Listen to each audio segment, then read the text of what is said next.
ये हमारा इंडिया का मैप है मान लो। तो क्या डिस्कस किए थे हम पहले? इंडिया के नेबर मतलब पड़ोसी कौन कौन से थे? यहाँ हमारा पाकिस्तान था, यहाँ पास अफ़गानिस्तान था, ये वाला पार्ट इधर चाइना था, इधर कौन सा था? बांग्लादेश था, इधर म्यांमार था। कल की क्लास याद आ रही है ये सबसे? यहाँ पास कौन सा कंट्री था? नेपाल, यहाँ पास भूटान, ठीक है, BHU भूटान शॉर्ट फॉर्म मान लीजिए इसको।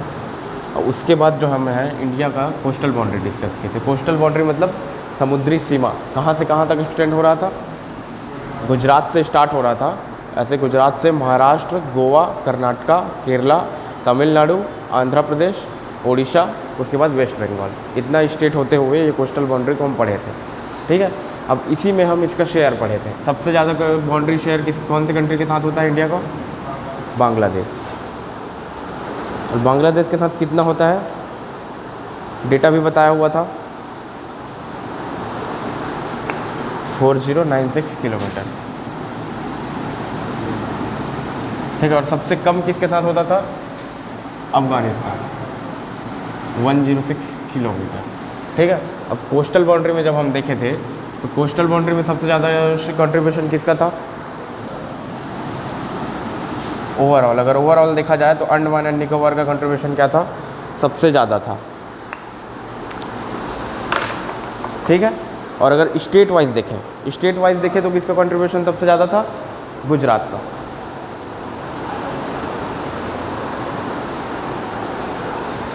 एक सेकेंड रुकिए,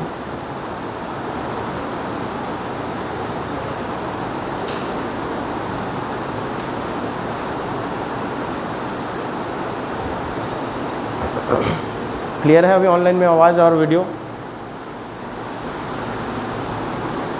हाँ ठीक है।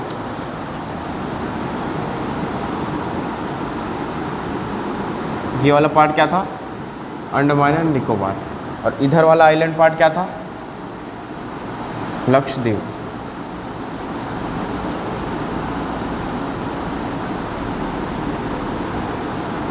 ठीक है।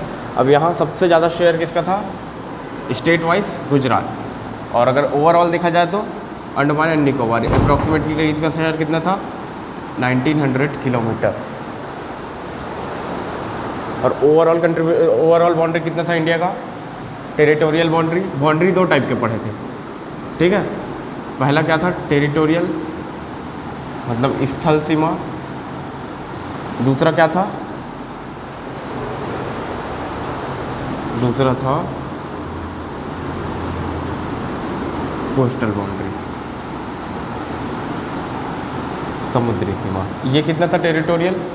इधर स्क्रीन विजिबल है,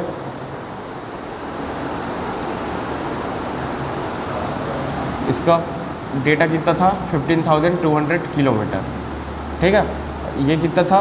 अप्रॉक्सीमेटली 7516 किलोमीटर, ठीक है। तो एक अप्रॉक्सीमेटली आइडिया हो रहा है। 15,000 किलोमीटर मतलब क्या था? इसका स्थल बाउंड्री है, मतलब टेरिटोरियल बाउंड्री जो है, स्थल सीमा बोलते हैं, उसका लगभग आधा समझ रहे हैं? 7,500 15,000 का आधा हुआ, तो लगभग आधा क्या है? इसका कोस्टल बाउंड्री है, ठीक है। ये समझ आ रहा है? यहाँ से भी एक कंक्लूज़न निकल रहा है।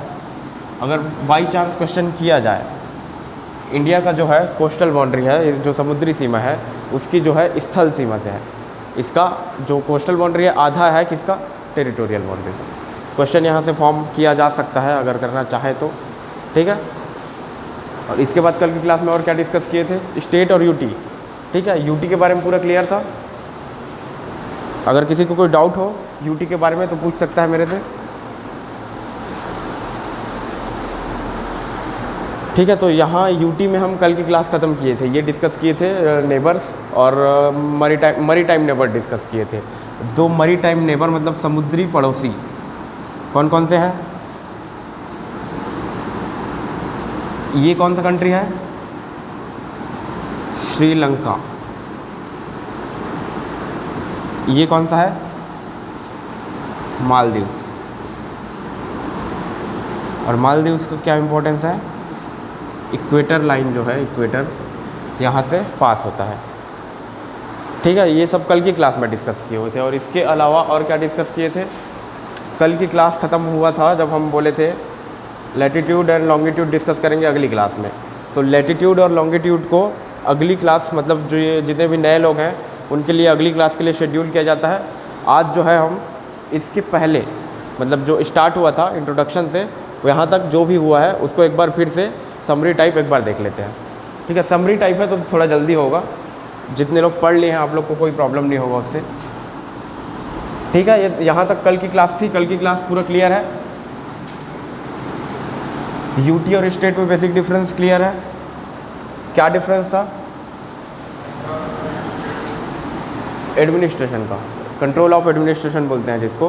तो यूटी में क्या हो रहा था, यूनियन गवर्नमेंट कंट्रोल करता था। स्टेट में क्या है, स्टेट गवर्नमेंट कंट्रोल करेगा।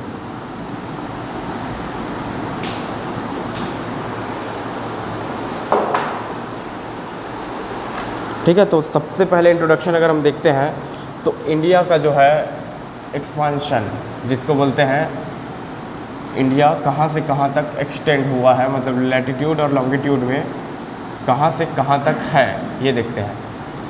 ठीक है, स्टार्ट यहीं से करते हैं हम, geography.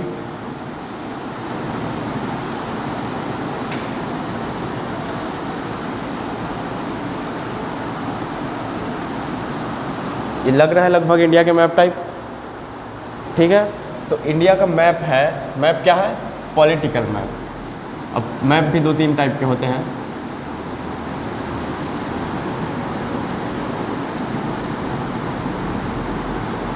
Political map, political map क्यों है?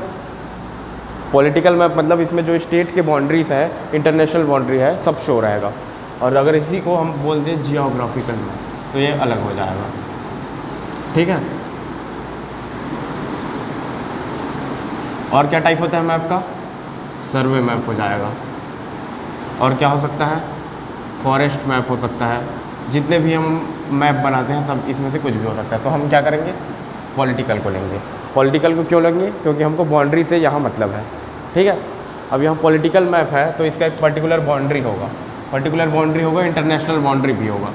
ठीक है, तो बाउंड्री होगा तो इसका जो शेप है हमारा इंडिया का, उसके अकॉर्डिंग में कहाँ से जो लैटिट्यूडनल एक्सपांशन है और जो हमारा जो लॉन्गिट्यूडनल एक्सपांशन है उसको देखेंगे।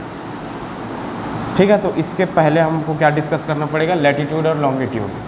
ठीक है, तो नए जो लोग हैं वो लोग ध्यान से देखिए। लैटिट्यूड और लॉन्गिट्यूड दो कॉन्सेप्ट है। हिंदी में बोलते हैं अक्षांश और लॉन्गिट्यूड को बोलते हैं देशांतर। ठीक है, तो लैटिट्यूड, लॉन्गिट्यूड, अक्षांश, देशांतर। ठीक है, दो वर्ड है, सुने होंगे आप लोग कई बार। तो ये बेसिकली क्या होता है, लैटिट्यूड क्या होता है, हम अगर अपना अर्थ, पृथ्वी जो है हम उसको बनाएं, स्क्रीन में दिख रहा है ना ये वाला पार्ट। ठीक है, तो अर्थ के सेंटर से एक ऐसा हॉरिजॉन्टल लाइन खींचेंगे। तो हॉरिजॉन्टल लाइन अगर खींचेंगे तो ये क्या होगा, पूरे ग्लोब है, हमारा अर्थ क्या है, स्फीयरिकल है, मानते हैं स्फीयर। तो स्फीयर है तो सेंटर लाइन खींचेंगे तो क्या होगा, वो ऐसे एक पॉइंट से स्टार्ट होगा, 360 डिग्री आके उसी पॉइंट तक वापस आएगा। तो ये जो हमारा लैटिट्यूड है क्या होगा, सर्कुलर होगा। ठीक है, लैटिट्यूड जो होगा हमारा सर्कुलर होगा। ये हमारा जो सेंटर पे होगा 0 डिग्री बोलेंगे जिसको हम, 0 डिग्री लैटिट्यूड, इसको क्या बोलते हैं, इक्वेटर लाइन। हिंदी में इसको भूमध्य रेखा। ठीक है, अब अगर इधर जाएं, हम एक और सर्कल बनाएं इधर, ऐसे हम कितने सर्कल बना सकते हैं, सपोज़ 1-1 डिग्री हमारा लीस्ट काउंट है। लीस्ट काउंट मतलब 1 डिग्री का मिनिमम जो एंगल हमको रखना ही है। तो 0 से अगर स्टार्ट करेंगे तो ये हमारा क्या होगा, परपेंडिकुलर आखिरी पॉइंट होगा। ठीक है, तो कितना डिग्री का, 90 है, 0 से 90, इसके बीच हम कितना एंगल बना सकते हैं, 1-1 डिग्री का 90 बना सकते हैं। ठीक है, अब एंगल जैसे बना रहे हैं हम, यहाँ बताता हूँ इसको, हम लिख रहे हैं जैसे सपोज़ 1 डिग्री नॉर्थ, 1 डिग्री हम एंगल को लिख रहे हैं, एंगल को लिख रहे हैं लेकिन हम लाइन ड्रॉ कर रहे हैं। ऐसा क्यों कर रहे हैं, समझ आ रहा है? एंगल के लिए एक हम फॉर्मूला हमको याद होगा, angle equals to arc upon radius, मतलब कोण इक्वल्स टू चाप बटे त्रिज्या। ये फॉर्मूला पढ़े होंगे 10th क्लास 9th क्लास में। तो इसमें क्या होता है, जो एंगल है हमारा, इसको हम कन्वर्ट करेंगे रेडियन में, और अर्थ का जो रेडियस है वो हमको पता है अप्रॉक्सीमेटली, हम इसको मान लेंगे 7000 अप्रॉक्सीमेटली, जो कैलकुलेशन के लिए है, अगर मान ले 7000 किलोमीटर, ठीक है। तो हम आर्क कैलकुलेट कर सकते हैं। अब आर्क क्या होगा, बेसिकली अगर ये सर्कल है हमारा तो इसमें आर्क क्या होगा, ये डायामीटर है।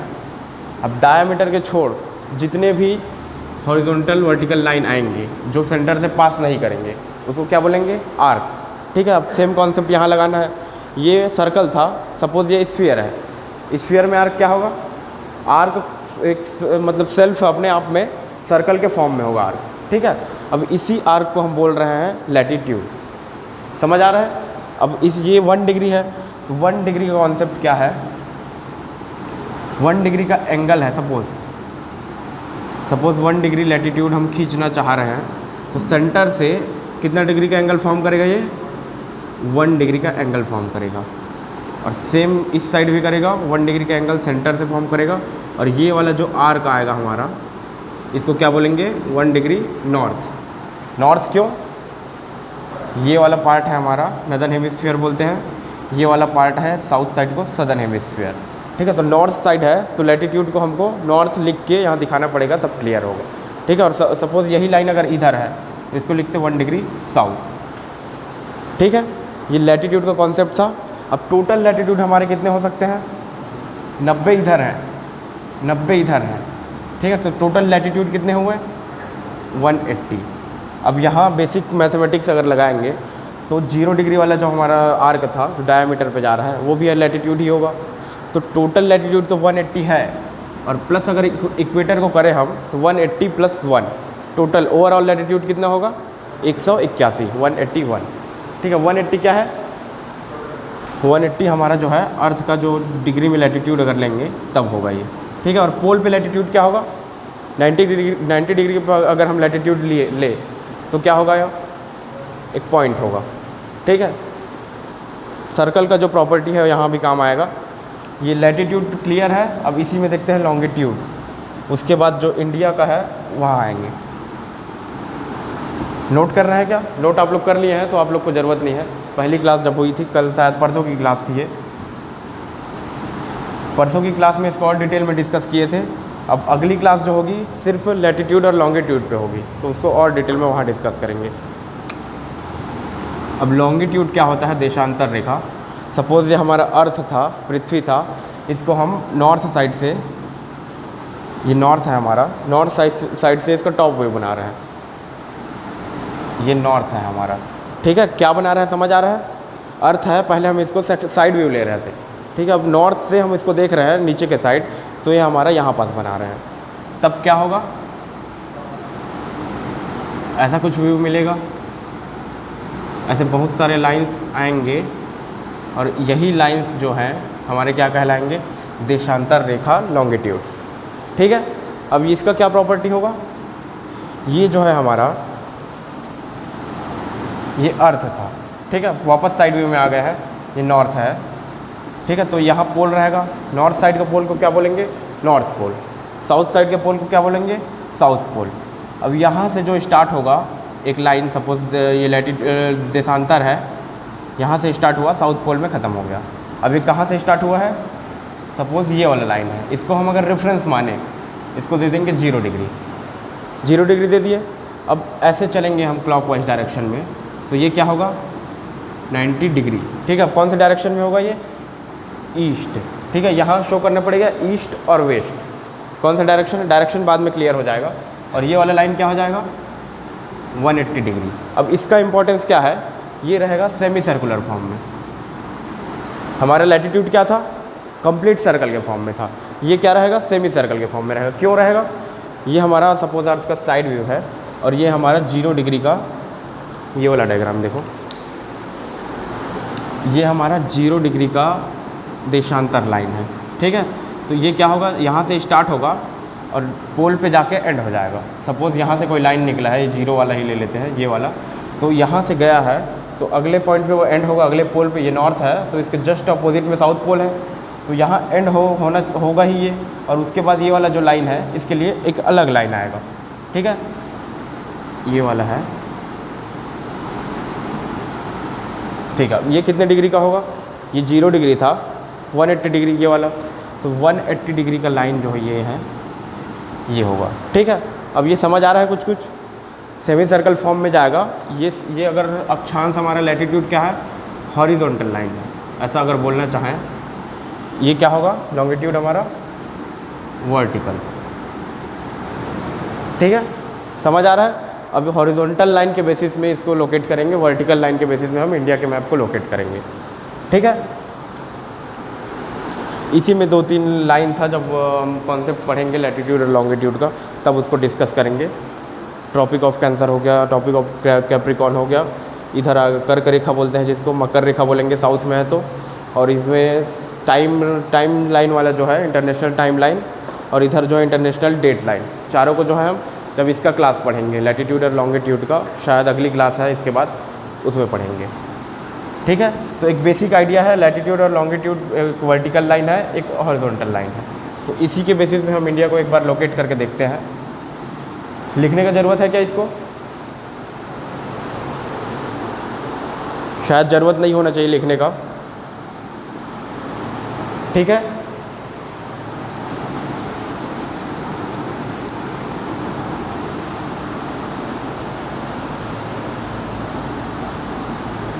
हाँ, इसमें एक चीज़ और देख लो, इसमें हम एंगल आर के फॉर्म में ले रहे थे ना लैटिट्यूड में, अब लॉन्गिट्यूड में एंगल किसके फॉर्म में ले रहे हैं, डायरेक्ट एंगल ले रहे हैं। सपोज ये सेंटर है हमारा, सेंटर से ये 0 डिग्री है, तो इसी के रिस्पेक्ट में हम अगला लाइन जो है ये 45 डिग्री ऐसा ले लेते हैं। इसमें क्या कर रहे थे, एंगल अर्थ के सेंटर से ले रहे थे ऐसे फॉर्म में, ये ले रहे थे, ठीक है। इसमें क्या कर रहे हैं, डायरेक्ट एंगल ले रहे हैं, एक और डिफरेंस इसमें, ठीक है। ये हमारा लॉन्गिट्यूड का है, ये हमारा है लैटिट्यूड का। सपोज को एक एग्जांपल ले लेते हैं, ये 30 डिग्री का मान लो, इस लाइन को बोल देंगे 30 डिग्री नॉर्थ, ठीक है। अब इसको बोल देंगे क्या, सपोज ये 45 डिग्री है, तो 45 डिग्री ईस्ट, ठीक है। समझ आ रहा है, समझ आ रहा है ना, क्लियर है, किसी को कोई डाउट है अभी तक, ठीक है। अब इंडिया के जो कोऑर्डिनेट है, ये एग्ज़ाम में पूछे जाने वाले क्वेश्चन है, तो इसको बस नोट करना है। जो इंडिया मेन लैंड है, इसको बोलते हैं India main land. India main land क्यों बोलते हैं, क्योंकि इंडिया में मेन लैंड के साथ साथ आइलैंड्स भी हैं। इधर है, इधर लक्षद्वीप आइलैंड्स है, ठीक है। तो ये होगा ओवरऑल इंडिया का सदर्न मोस्ट पॉइंट, ठीक है। और ये होगा इंडिया मेन लैंड का साउथ मोस्ट पॉइंट। इसको क्या बोलेंगे, इंडिया मेन लैंड का मतलब इंडिया का नदर्न मोस्ट पॉइंट।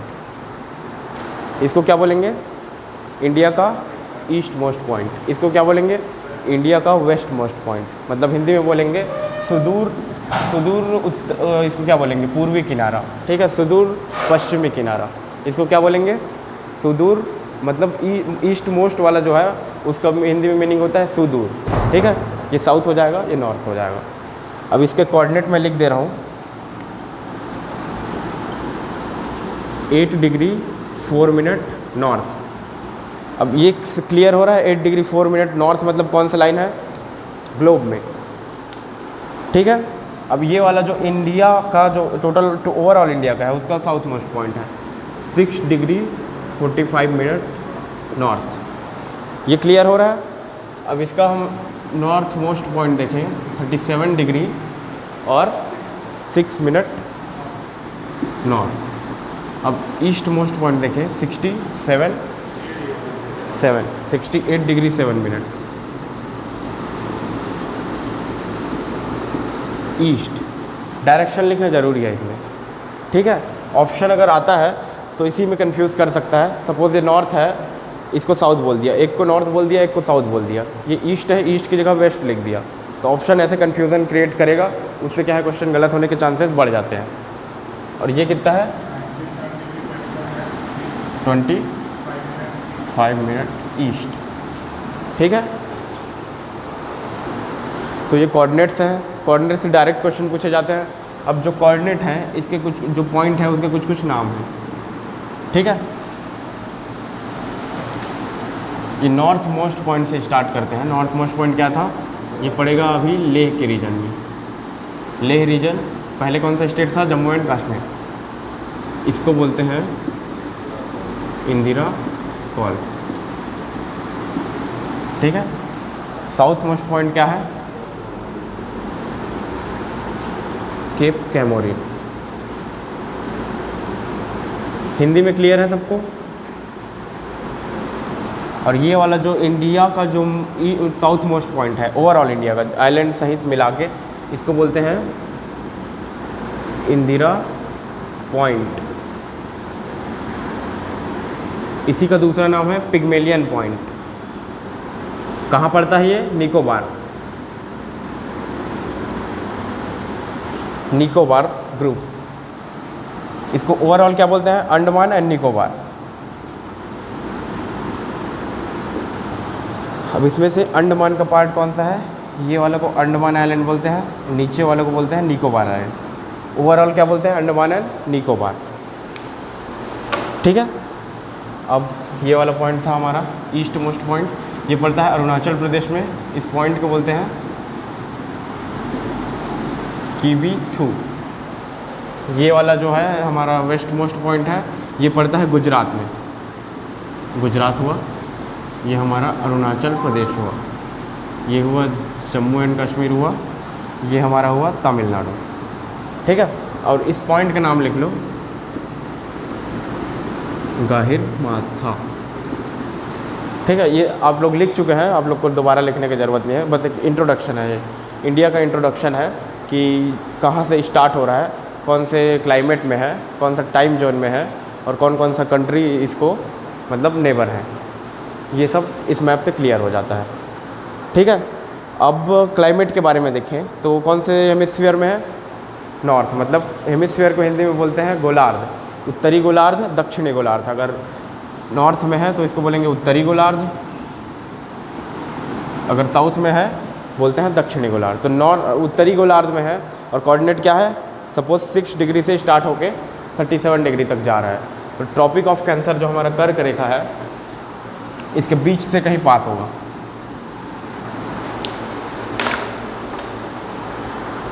अब कर्क रेखा का क्या इंपॉर्टेंस है,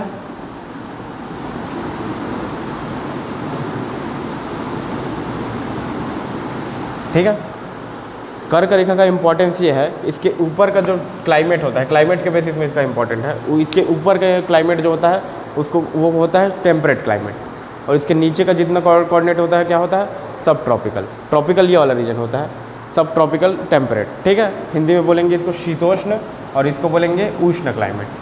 ठीक है, तो क्लाइमेट के बेसिस में इसका डिफरेंस है। और ये हमारा लाइन का जो कोऑर्डिनेट है 23.5 डिग्री नॉर्थ। लाइन का नाम क्या है, ट्रॉपिक ऑफ कैंसर, कर्क रेखा। अब कर्क रेखा का क्या इंपॉर्टेंस है, कौन कौन से स्टेट से पास करता है, यहाँ है गुजरात, राजस्थान, मध्य प्रदेश, छत्तीसगढ़, झारखंड, उसके बाद वेस्ट बंगाल, पश्चिम बंगाल। उसके बाद ये वाला स्टेट कौन सा है, त्रिपुरा, और ये वाला कौन सा है, मिजोरम। टोटल कितने स्टेट हैं, यहाँ लिख दे रहा हूँ 8, जस्ट एक रिविजन टाइप है आप लोग के लिए। 8 कौन कौन से हैं, गुजरात, राजस्थान, मध्य प्रदेश, छत्तीसगढ़, छत्तीसगढ़ के बाद झारखंड, झारखंड के बाद पश्चिम बंगाल, उसके बाद त्रिपुरा, मिजोरम। ठीक है, नाम सीक्वेंस वाइज अगर आपको याद है, जैसे आपको मैप अगर पता है गुजरात के बाद कौन सा स्टेट है, उसके बाद कौन सा स्टेट है, तो आपको सीक्वेंस के लिए कोई प्रॉब्लम नहीं होगा। बस आपको नाम याद होना चाहिए, कैसे पास हो रहा है, कहाँ से पास हो रहा है। और जो नॉर्थ ईस्ट के 2 स्टेट हैं, इसको थोड़ा ध्यान में रखिएगा। ये कौन सा स्टेट है, त्रिपुरा, यह है मिजोरम। ठीक है, कन्फ्यूजिंग कहाँ होता है, नॉर्थ ईस्ट में ही होता है। अगर सीक्वेंस पूछ रहा है, क्वेश्चन का एक पैटर्न मैं बता रहा हूँ। सीक्वेंस के लिए बोला गया है, और ये वेस्ट से ईस्ट डायरेक्शन में जो है हमारा जो है स्टेट्स है, जहाँ से कर्क रेखा पास होता है, उसको सीक्वेंस में जमाना है वेस्ट टू ईस्ट। अब 4 ऑप्शन क्या क्या है, सपोज 5 ले लेते हैं। पहला तो गुजरात ले लेगा ही, सेकंड क्या लेगा, सेकंड लेगा हमारा राजस्थान। अब फोर्थ फिफ्थ में ले लेगा सीधा त्रिपुरा को ले लिया, उसके बाद डायरेक्ट ले लिया मिजोरम को। अब सेकंड ऑप्शन इसको जस्ट अपोजिट कर दिया, ये सब तो सेम रहेगा, मिजोरम को पहले ला दिया और त्रिपुरा को बाद में ले गया। अब यहाँ क्या होता है, कन्फ्यूज़न क्रिएट होता है। अगर आपको सीक्वेंस पता है, मैप में अगर आपको पकड़ है तो आप क्या करोगे, इसको आसानी से सॉल्व कर लोगे। लेकिन यहाँ अगर मैप आपको पता नहीं है तो कन्फ्यूज़ हो जाओगे, त्रिपुरा पहले आता है कि मिजोरम पहले आता है, ये बहुत कन्फ्यूज़न का क्वेश्चन रहता है। ठीक है, तो क्वेश्चन में गलती कहाँ कहाँ होता है समझ आ रहा है। ये दोनों अगर कर दिया आपको, आप कौन सा है अभी तो बता दोगे, लेकिन बाद में अगर पूछा जाए हम क्वेश्चन तो आप इसमें खुद आप गलती कर सकते हो। ठीक है, तो एक पैटर्न ये बनता है क्वेश्चन का, इसमें कौन सा सही होगा, ये वाला। ठीक है, अब ट्रॉपिक ऑफ कैंसर हो गया। इसके बाद क्या डिस्कस किए थे लगातार क्लास में,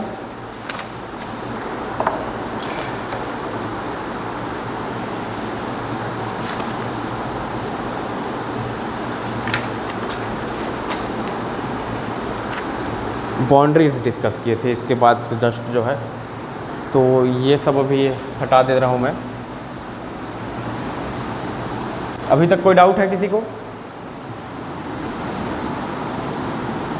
किसी को कोई भी डाउट हो पूछ सकते हैं।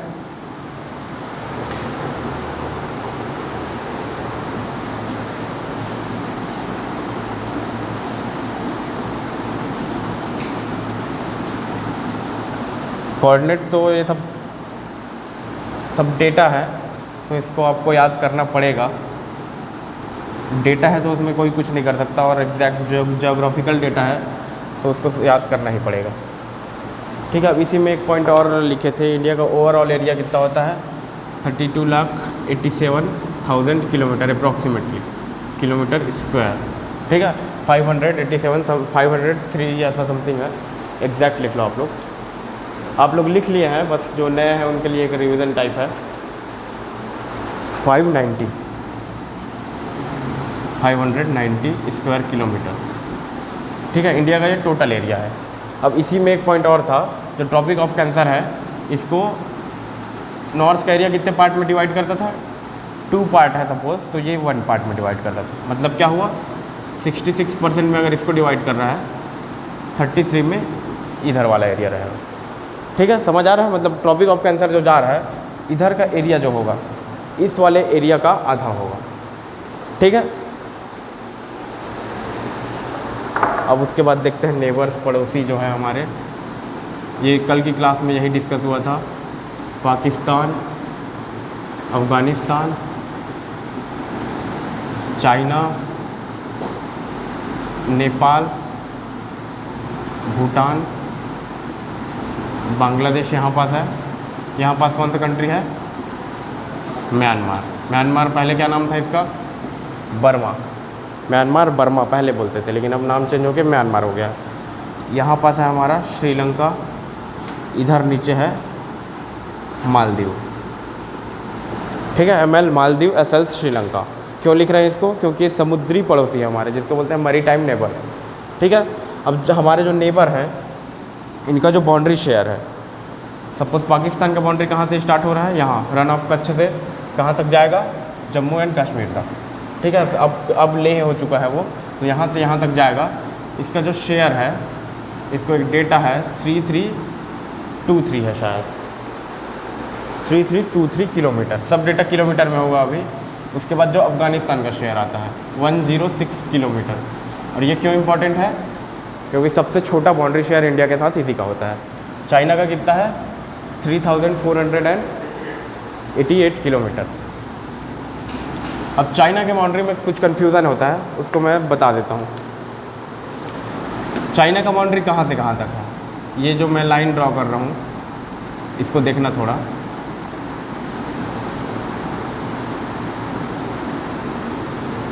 ये इंडिया वाला पार्ट है, यहाँ से फिर इंडिया का पार्ट आएगा, तो ये वाला लाइन को हटा देते हैं, ये हमारे काम का नहीं है। ठीक है, यहाँ तक।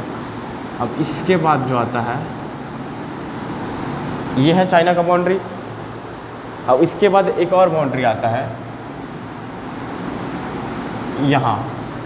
ठीक है, ये वाले लाइन को क्या बोलते हैं, line of actual control LAC, ठीक है। तो एक्चुअल बाउंड्री जो है इंडिया और चाइना का, इसको मानते हैं हम, ठीक है, पॉलिटिकल बाउंड्री जो है। अब इस लाइन को क्या बोलते हैं? McMahon line. इंडिया और चाइना के बीच का बाउंड्री फॉर्म करता है मैक मोहन लाइन, ठीक है। अब यहाँ चाइना क्या क्लेम करता है? चाइना का बाउंड्री है अरुणाचल प्रदेश का एक रीजन है, यहाँ से यहाँ तक। कौन सा रीजन है? इसको बोलते हैं तवांग, TAWANG। तवांग क्यों फेमस है? बुद्धिस्ट लोग जो होते हैं, बुद्धिस्ट लोग समझ रहे हैं ना, बुद्धिस्ट सेक्ट के जो लोग होते हैं, उनका जो है एडमिनिस्ट्रेटिव कंट्रोल का सेकंड मोस्ट इम्पॉर्टेंट प्लेस है। कौन सा है? तवांग। चाइना में कौन से लोग रहते हैं, मतलब कौन से रिलीजन के लोग रहते हैं? इंडिया में जैसे कौन से रिलीजन के लोग मेजर रहते हैं? हिंदुज़म। चाइना में वही क्या है? चाइना में हो जाता है बुद्धिज़्म। और इसी को चाइना के लोग क्या बोलते हैं? हान पीपल, हान चाइनीज, ठीक है। तो बुद्धिज़्म यहाँ फॉलो हो रहा है। तो बुद्धिज़्म का एडमिनिस्ट्रेटिव कंट्रोल कहाँ है? इंडिया के पार्ट में, अरुणाचल के रीजन में। तो इसके कारण चाइना क्या करता है? यहाँ अपना क्लेम करता है कि ये हमारा रीजन है, यहाँ ये पार्ट हमको दिया जाए करके। और वैसा ही ये रीजन है, इसको बोलते हैं अक्साई चीन।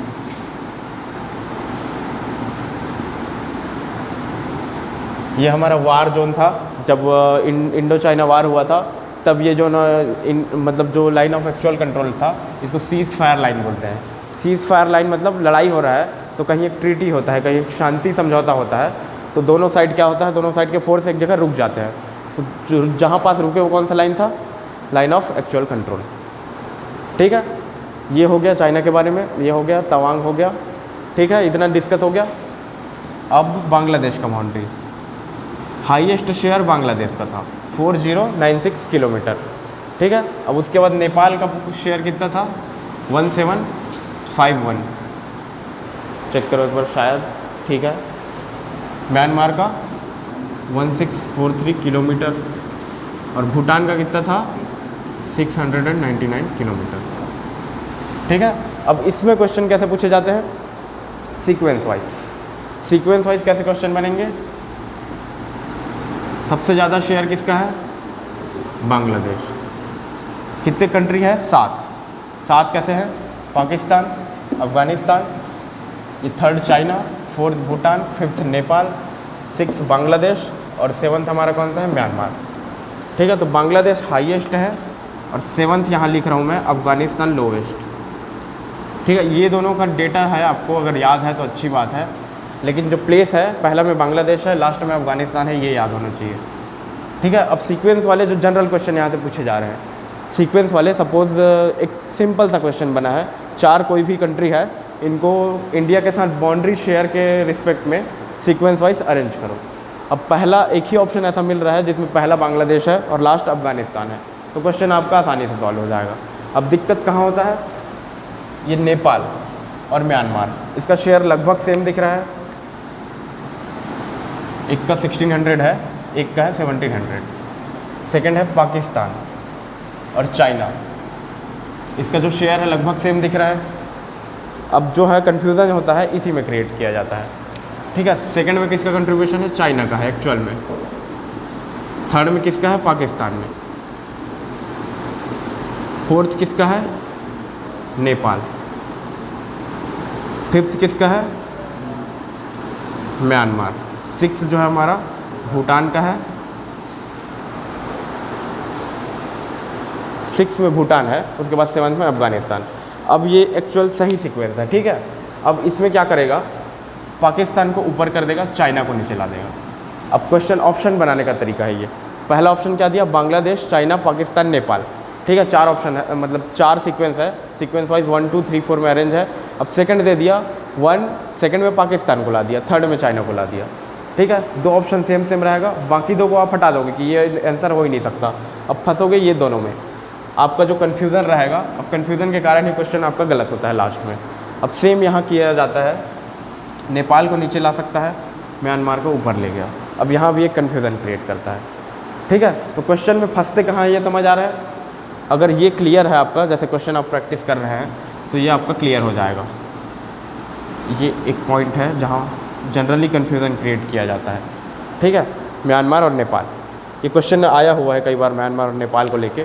बांग्लादेश, नेपाल, म्यांमार और अफ़गानिस्तान, 4 ऑप्शन 4 सीरीज़ में अगर दिया जाता है तब, ठीक है। यहाँ तक क्लियर है, सीक्वेंस वाइज हो गया। अब इसी में ये वाला मैं मिटा दे रहा हूँ।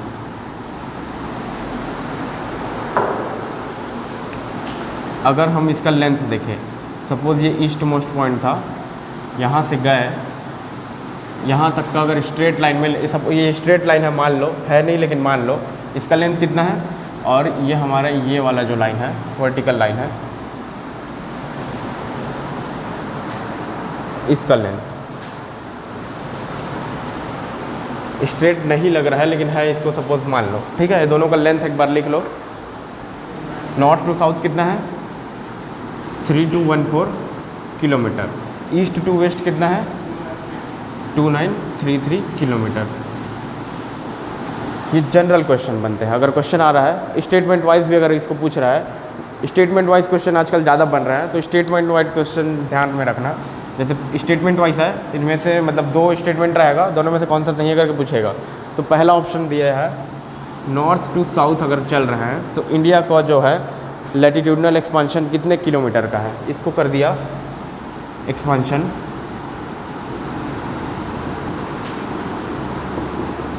पहला डेटा इसको कर दिया, इसी को गलत दे दिया, सपोज 2933 किलोमीटर पहला ऑप्शन है, ठीक है। और सेकेंड ऑप्शन जो दिया है, इसका जो लॉन्गिट्यूडनल एक्सपेंशन है east to west, longitudinal expansion जो है इसको कर दिया है 3214 किलोमीटर। अब आपको याद है 2933 और 3214, लेकिन आपको याद नहीं है कि कौन से डायरेक्शन में कितना है, तो यहाँ क्या है, क्वेश्चन आपका गलत हो जाएगा, ठीक है। स्टेटमेंट वाइज क्वेश्चन आजकल ज़्यादा बनते हैं। तो पहला स्टेटमेंट है उत्तर से दक्षिण की ओर चलने पर इंडिया का जो विस्तार है कितना किलोमीटर का है, पहला ऑप्शन जो है 2933 किलोमीटर का है, पहला स्टेटमेंट दिया है। अब उसी क्वेश्चन का सेकंड स्टेटमेंट क्या है, ईस्ट टू वेस्ट, पूर्व से पश्चिम की ओर चलने पर इंडिया का जो एक्सपांशन है उसका विस्तार है 3214 किलोमीटर का है। अब यहाँ 4 ऑप्शन क्रिएट कर दिया, 1 और 2 दोनों करेक्ट। सेकंड ऑप्शन क्रिएट कर दिया, ओनली 1 करेक्ट। उसके बाद थर्ड में क्रिएट कर दिया ओनली 2, उसके बाद लास्ट ऑप्शन दिया है बोथ इनकरेक्ट। अब इसको बना सकते हैं ऐसा क्वेश्चन अगर आता है तो, ठीक है। क्वेश्चन कई तरीके से बनाए जा सकते हैं, बस आपको अगर ये पता है। अब इसको कैसे याद में रखेंगे, ये वाला जो एक्सपांशन है इसको ऐसा याद रखना, नॉर्थ टू साउथ जो होता है ज़्यादा होता है, ठीक है। ज़्यादा होता है मतलब क्यों होता है, इसका जो लैटिट्यूड कोऑर्डिनेट अगर देखें, कोऑर्डिनेट 1 डिग्री में कितने किलोमीटर का डिफरेंस होता है, अप्रॉक्सीमेटली 111 किलोमीटर, ठीक है। तो आपको अगर कोऑर्डिनेट याद है, दोनों को माइनस करके 111 से मल्टीप्लाई करके आप ऐसा भी इसको सॉल्व कर सकते हैं। कोऑर्डिनेट कितना था, अप्रॉक्सीमेटली लेना है 8 डिग्री नॉर्थ, इसका कितना था 37। अब दोनों को माइनस किए, 37 माइनस 8 कितना हुआ 29 डिग्री। अब 29 डिग्री, 1 डिग्री में 111 किलोमीटर आ रहा था, तो 29 डिग्री में कितना होगा 111 इंटू 29, अप्रॉक्सीमेटली कितना होगा 3000। अगर यहाँ आ रहा है, इसको एग्जैक्ट अगर करेंगे एग्जैक्ट कोऑर्डिनेट के साथ तो 3200 समथिंग आएगा। तो यहाँ से एक रफली अंदाज़ा हो जा रहा है कि इसका कितना आएगा 3000 प्लस आएगा, ठीक है। तो अगर कन्फ्यूज़न है तो ऐसे इसको दूर कर सकते हो। अब इसका क्या था 67, इसका क्या था, सॉरी 67 था, 98 था, हाँ ठीक है ठीक है। अब 98 माइनस 67 अगर करेंगे कितना आ रहा है, कितना आ रहा है 31 डिग्री आ रहा है। अब यहाँ देखो, ये हमारा क्या था लैटिट्यूड था, अब ये क्या है लॉन्गिट्यूड है। लॉन्गिट्यूड का डिस्टेंस सेम होता है, नहीं होता। ये लॉन्गिट्यूड अगर हम बनाए हैं तो कब का बात है, ये हमारा अगर इक्वेटर है,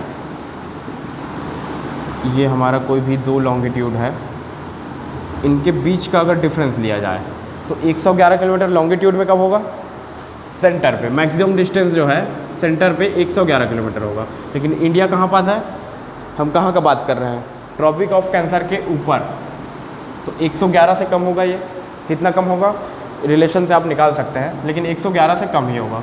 सपोज़ अब इतना कम है कि डिस्टेंस जो है 2900 अप्रॉक्सीमेटली 3000 के आसपास आएगा। ठीक है, अब कम क्यों है समझ आ रहा है। ये जो है हमारा, ये लैटिट्यूड है, ये हर जगह 1 डिग्री के डिफरेंस में कितना होगा, हर जगह ये 111 111 111 हर जगह होगा। ठीक है, कहीं भी इसको लो 111 होगा, लेकिन इसमें क्या होगा, पोल पे 0 रहेगा। अब इक्वेटर तक बढ़ेगा, इक्वेटर पे मैक्सिमम होगा, अब मैक्सिमम कितना होगा 111, उसके बाद फिर से डिक्रीज़ होगा पोल पे, फिर 0 हो जाएगा।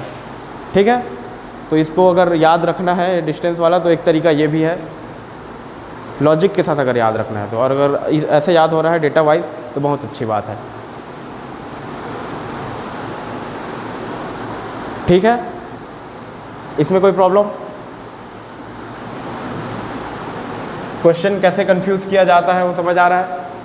क्वेश्चन सिंपल नहीं आएंगे आजकल, आजकल का जो पैटर्न है क्वेश्चन में कंफ्यूज करना आम बात हो गया है। और कंफ्यूज किस में किया जाता है, जनरली 2 ऑप्शन ही ऐसे रहता है जिसमें कन्फ्यूज़न क्रिएट होता है। अब 2 ऑप्शन में आप जैसे आप करके आते हैं, तो उसमें से जो आप गलत ऑप्शन है वो ज़्यादातर आप मार्क करके आते हैं। और ऐसा क्यों होता है, प्रैक्टिस की कमी के कारण। अगर आप प्रैक्टिस करते हैं तो सही ऑप्शन जो है मार्क करने में आप एबल हो सकते हैं।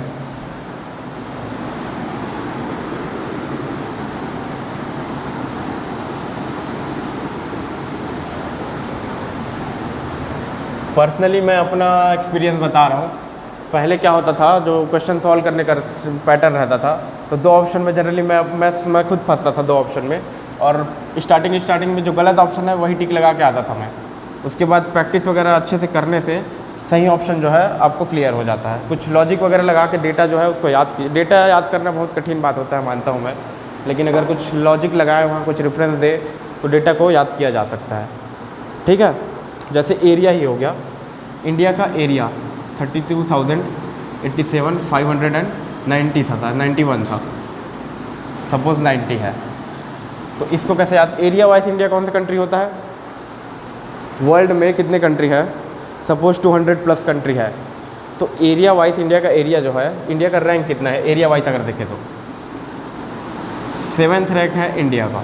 तो इसको याद करने का एक रेफरेंस दे रहा हूँ मैं, 7th है इंडिया का, तो फर्स्ट किसका है, first, second, third, 4th, 5th और एक 6th भी ले ही लेते हैं। ठीक है, तो एरिया वाइज सबसे बड़ा कंट्री मैप अगर देखेंगे आप, वर्ल्ड मैप, तो कौन सा लगता है, रशिया। रशिया क्यों, क्योंकि 2 कॉन्टिनेंट है, उसका एक्सपांशन पूरा 2 कॉन्टिनेंट पे है। ठीक है, अब सेकंड कौन सा है रशिया के बाद, अफ्रीका। अफ्रीका कोई कंट्री नहीं है, एक कॉन्टिनेंट है। कंट्री के वाइज अगर देखें तो इंडिया के जस्ट पहले कौन आता है ये याद रखो, इंडिया के जस्ट बाद कौन आता है ये याद रखो, उसके बाद जो इंडिया का एरिया याद हो जाएगा। इंडिया के जस्ट पहले आता है ऑस्ट्रेलिया, और सबसे पहले ये भी याद रखो, और उसके बाद इंडिया के जस्ट बाद कौन सा आता है 8th में, अर्जेंटीना। अर्जेंटीना वही, फुटबॉल देखते हो, बाद में देखना अब हाँ, ऑस्ट्रेलिया, अर्जेंटीना, बीच में कौन है, इंडिया। अब ऑस्ट्रेलिया का एरिया कितना है इंडिया से, बहुत ज़्यादा है, लेकिन इंडिया क्या है, बीच में आता है। अर्जेंटीना का एरिया इंडिया से क्या है, बहुत कम है। अब बहुत ज़्यादा और बहुत कम के बीच में क्या आता है, मॉडरेट। तो इंडिया क्या है, मॉडरेट एरिया वाला है। अब एरिया कितना है, एरिया तो ये लिखा हुआ है 32,87,590। सीक्वेंस वाइज यहाँ से क्वेश्चन आते हैं, लेकिन सिलेबस के अकॉर्डिंग अगर देखा जाए तो वर्ल्ड जियोग्राफी आपके सिलेबस में नहीं है, लेकिन क्वेश्चन यहाँ से भी बनाए जाते हैं। बस एक रेफरेंस के तौर पे इसको देख सकते हैं।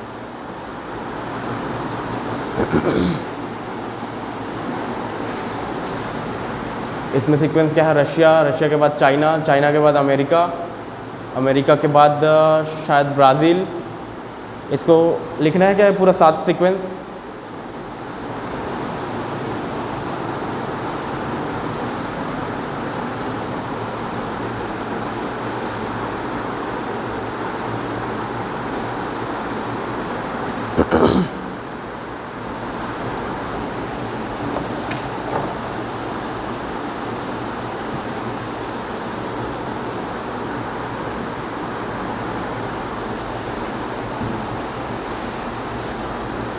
Russia, Canada, China, USA.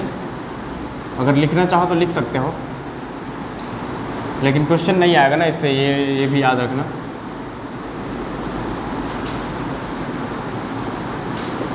USA, Brazil, Australia, India, Argentina.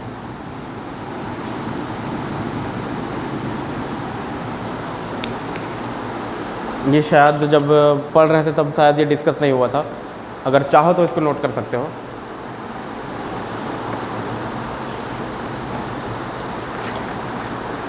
अब कल की क्लास में एक और पॉइंट क्या डिस्कस हुआ था, टाइम क्या हुआ है 8:30 ना।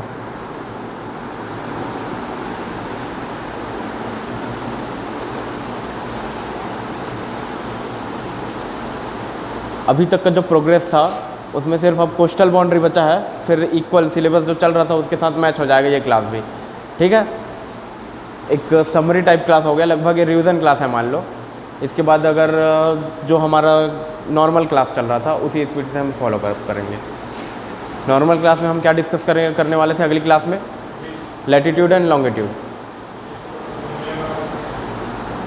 यूनियन टेरिटरी वाला पार्ट हो गया है ना।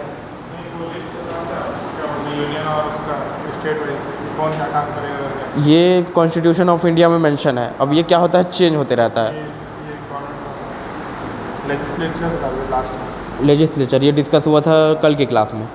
हाँ, तो इसमें क्या है, जैसे हमारा एक आर्टिकल है उसमें सेपरेशन ऑफ पावर करके, तो सेपरेशन ऑफ पावर में पूरा क्लियर है कौन सा लिस्ट यूनियन लिस्ट है, कौन सा लिस्ट स्टेट लिस्ट है, कौन सा इस कॉन्करेंट है।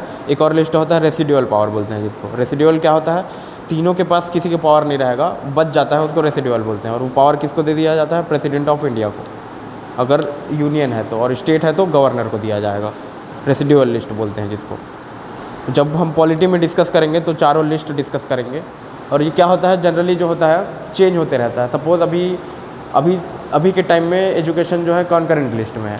अब कुछ टाइम बाद अगर है, मतलब होगा तो नहीं, लेकिन मान लो उसको यूनियन लिस्ट कर दिया जाए तो चेंज हो गया वो, फिर आर्टिकल में फिर अमेंडमेंट होगा, उसके बाद फिर से पूरा सिलेबस जो है उसके अकॉर्डिंग चलेगा। एक प्रपोज़ल आया था कुछ दिन पहले, एक कमेटी था, यशपाल कमेटी। इसको लिखना मत, बस एक ज़्यादा रेफरेंस टाइप है आपके लिए। यशपाल कमेटी, ये क्या बोला था, हायर एजुकेशन है। हायर एजुकेशन मतलब जो एजुकेशन के तीन लेवल होते हैं, ठीक है। एक होता है प्राइमरी, सेकंड क्या होता है, सेकेंडरी के बाद हायर एजुकेशन। तो हायर एजुकेशन के बारे में बात किया था। जितने भी हमारे लोकल गवर्नेंस है और जो भी हमारे बॉडीज़ हैं, सपोज़ हायर एजुकेशन के लिए कौन सा है, एक तो यूजीसी है, एआईसीटीसी है, AICT all India council of technical education, ठीक है। जो आपका कॉलेज है इससे क्या होता है, अप्रूव्ड होता है, और यूजीसी से भी अप्रूव्ड होता है। तो जितने भी हमारे जो बॉडीज़ हैं सबको कंबाइन करके एक नया बॉडी बनाया जाए, और ये बॉडी का कंट्रोल किसके पास हो, यूनियन गवर्नमेंट के पास, ठीक है। मतलब एजुकेशन, हायर एजुकेशन को क्या करने का प्रपोजल था इसका, यूनियन लिस्ट में ऐसा बनाने का इसका प्रपोजल था। लेकिन क्या कर दिया गया इसको, यशपाल कमेटी से एक बिल आया था, National Council for Higher Education bill, NCHER बोलते हैं जिसको, हायर एजुकेशन एंड रिसर्च, ये फुल फॉर्म था इस बॉडी का, ठीक है। अब ये बिल आया था NCHER बिल के नाम से, इसको क्या कर दिया गया, रिजेक्ट कर दिया गया। क्यों रिजेक्ट किया, क्योंकि एजुकेशन का जो है सेंट्रलाइजेशन कर दे रहा था ये, ठीक है। तो ऐसा अमेंडमेंट टाइम टू टाइम, इसको क्यों बता रहा हूँ मैं, एजुकेशन जो है अभी का क्या है, कनकरेंट लिस्ट है। तो कभी डेट में क्या हो सकता है, अगर ये बिल पास हो जाता तो क्या हो जाता है, हायर एजुकेशन सेंट्रल गवर्नमेंट के कंट्रोल में आ जाता, ठीक है। तो ऐसा अमेंडमेंट होते रहता है, तो उस पर क्या है, ज़्यादा ध्यान देने वाली बात नहीं है। पूछा नहीं जाएगा कौन सा लिस्ट स्टेट का है, कौन सा यूनियन का है, कौन सा कॉन्करेंट है, बस इसको ध्यान में रखना है कि ऐसा होता है। इसको नोट नहीं करना, बस एक जनरल एग्जाम्पल था, ठीक है। ये नोट कर लिए इसको।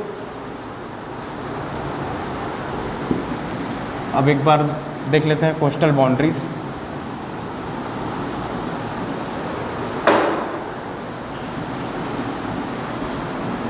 कोस्ट लाइन मतलब समझ रहे हैं, समुद्री सीमा, ठीक है।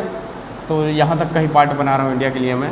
समुद्री सीमा जो हमारा कहाँ से स्टार्ट होगा, गुजरात, महाराष्ट्र, यहाँ पास छोटा सा स्टेट है गोवा, कर्नाटक, केरला, तमिलनाडु, फिर एक बड़ा सा स्टेट है आंध्र प्रदेश, उसके बाद उड़ीसा, वेस्ट बंगाल। कितने स्टेट हैं? 1 2 3 4 5 6 7 8 9 स्टेट्स हैं। बाउंड्री शेयर कितना है? 7,516 किलोमीटर, 7516 किलोमीटर। कैसे हुआ ये? इसमें क्या क्या इंक्लूड है ये बता रहा हूँ पहले। जितने भी हमारे आइलैंड्स हैं, आइलैंड्स का भी कोस्टल बाउंड्री होगा, ठीक है, और कंपैरेटिवली ज़्यादा होगा। ये आइलैंड क्या होता है? सर्कुलर, अप्रॉक्सीमेटली सर्कुलर होता है, तो ये क्या होगा? मेन लैंड से ज़्यादा ही होगा। तो इसमें से जो है ये और प्लस ये तीनों इंक्लूड है किसमें? 7516 किलोमीटर में। अब अगर हम सिर्फ मेन लैंड का बात देखें, यहाँ से अगर चालू हो रहा है, यहाँ से इंडिया का जो कोस्टल बाउंड्री चालू हो रहा है, ऐसे चलेगा, जो पेनिनसुला वाला पार्ट है, यहाँ से वेस्ट बंगाल तक जाएगा। तो इसको अगर देखें, ये कितना है? 5422 किलोमीटर, ठीक है। अब टोटल बाउंड्री कितना था? 7516, और मेन लैंड का बाउंड्री कितना है? 5422। अब अगर दोनों को माइनस करेंगे हम, ये वाला और ये वाला, तो हमारा जितना भी आइलैंड है उसका कोस्टल बाउंड्री आ जाएगा। तो ये लगभग कितना आ रहा है?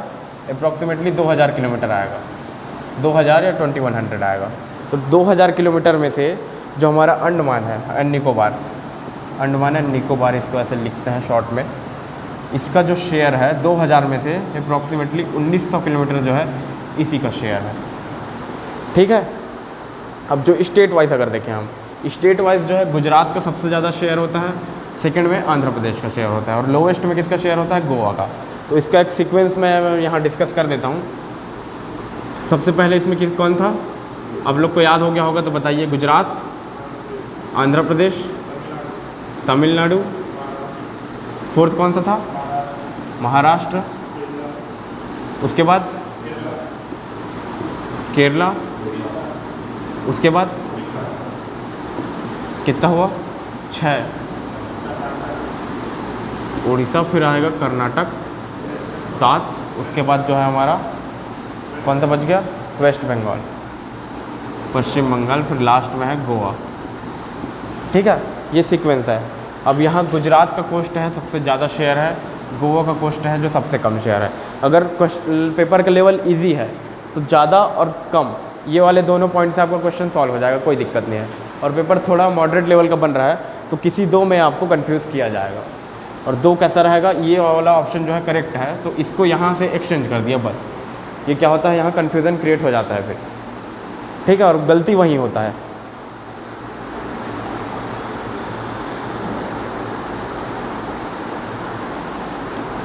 ठीक है, ये कोस्टल बाउंड्री समझ आ रहा है?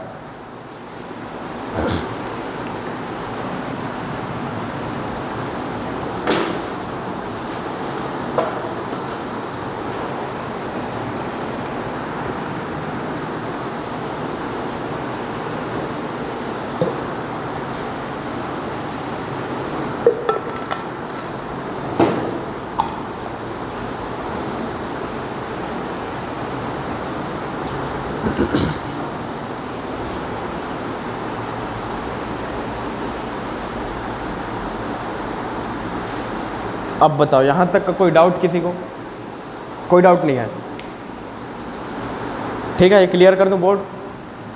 अब यहाँ से क्वेश्चन अगर पूछा जाए, सबसे ज़्यादा कोस्टल बाउंड्री में शेयर किसका है ओवरऑल इंडिया में देखा जाए तो? अंडमान एंड निकोबार।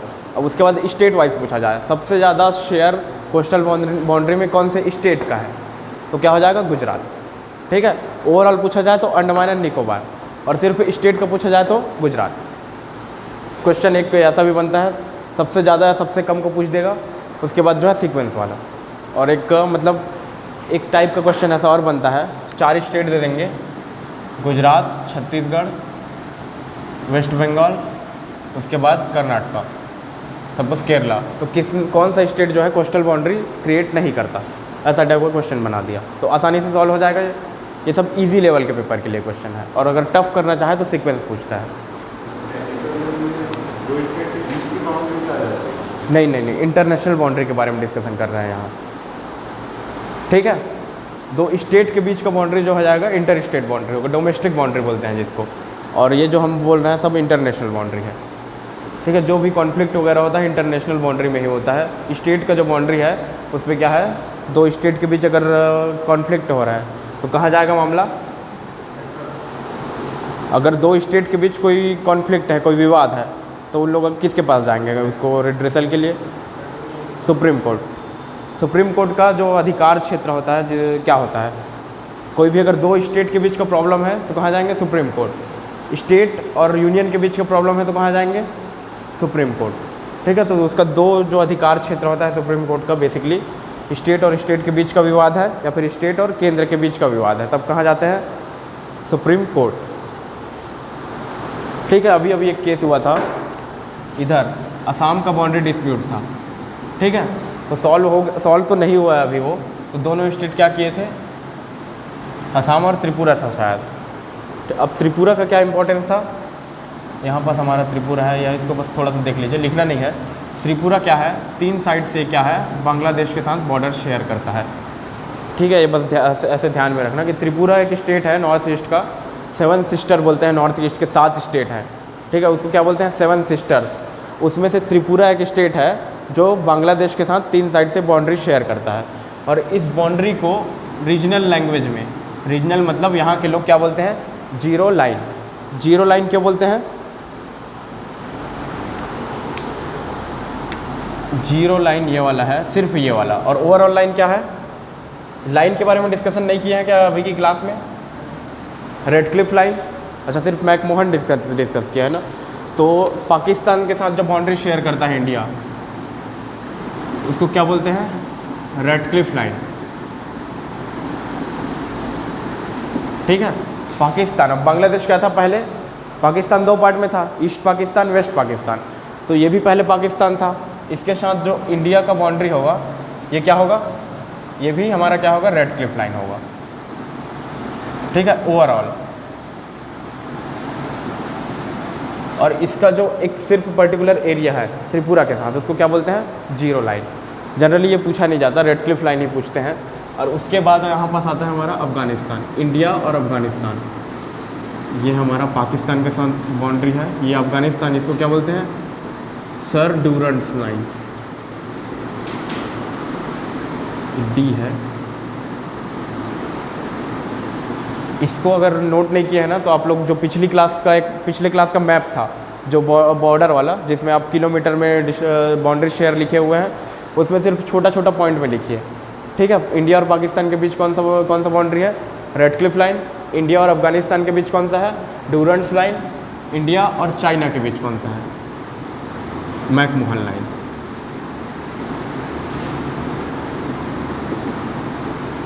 ठीक है। इंडिया और Bangladesh red Cliff line, India Pakistan भी रेड क्लिफ लाइन, ठीक है। ये 4 लाइन जो है बस उसी मैप में आप लोग ड्रॉ कर सकते हैं। ड्रॉ तो नहीं करना है, ड्रॉ आपका हो चुका है, बस नाम लिखना है।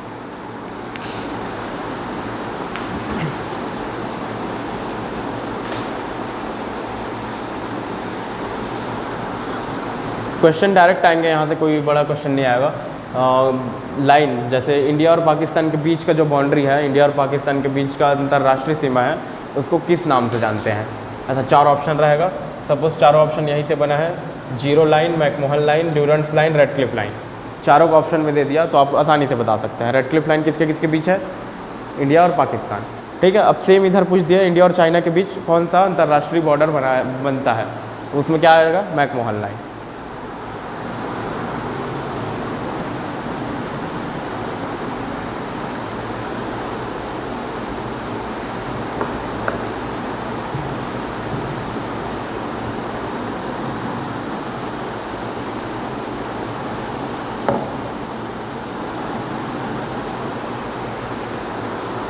क्लियर है। बाउंड्री का नाम कैसे कैसे बना है, नाम कैसे रखते हैं बाउंड्री का पता है। सपोज ये रेड क्लिफ लाइन है, जब इंडिया और पाकिस्तान का पार्टीशन हुआ तो पार्टीशन करने के लिए पार्टीशन किस बेसिस में हुआ, पार्टीशन हुआ एथनिसिटी के बेसिस। एथनिसिटी मतलब रिलीजन बोल सकते हैं, रिलीजन बोलना गलत होगा, एथनिसिटी इसको बोलते हैं। एथनिसिटी मतलब किधर हिंदू पॉपुलेशन ज़्यादा है, किधर मुस्लिम पॉपुलेशन ज़्यादा है, तो उसके बेसिस में एक कमेटी बनाया गया। उस कमेटी का नाम क्या था? उस कमेटी के जो चेयरमैन थे वो कौन थे? रेडक्लिफ। तो इसी के नाम पे इस लाइन को रेडक्लिफ लाइन बोलते हैं। ठीक है, अब डूरंड्स लाइन का क्या हिस्ट्री है? डूरंड्स लाइन जब इंडो अफगान, एंग्लो अफगान वार बोलते हैं जिसको, एंग्लो अफगान वार जब चल रहा था तो एक रेसिडेंट होता है। रेसिडेंट मतलब समझ रहे हैं? रेसिडेंट क्या होता है? पहले क्या होता था, ब्रिटिश एम्पायर जब था तो सब्सिडरी अलायंस करके एक पढ़ेंगे जब बाद में, तब इसको करेंगे। तो रेसिडेंट क्या होता है? ब्रिटिश का एक रिप्रेजेंटेटिव होता है, ब्रिटिशर का। वो क्या करता है? अदर टेरिटरी में जाता है और जो उसका जो रिलेशन है, ब्रिटिश का रिलेशन है अदर कंट्री के साथ, उसको क्या करता है? बनाए रखता है। अब ये रेसिडेंट के रहने का पूरा खर्चा कौन उठाएगा? जिस कंट्री में वो रह रहा है। ठीक है, अब इसको क्या करेगा? मिलिट्री सपोर्ट भी प्रोवाइड करेगा।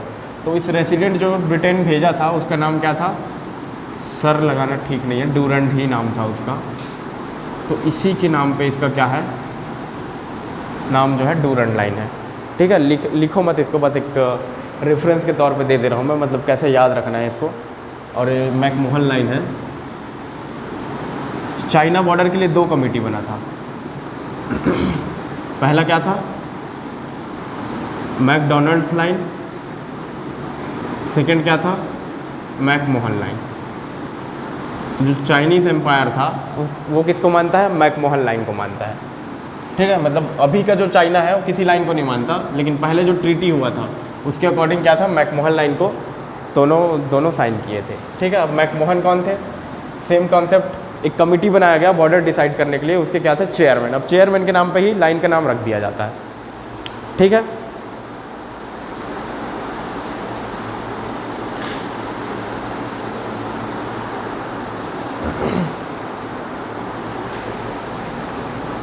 ये कोस्टल बाउंड्री वाला हो गया। लाइंस लिख लो आप लोग।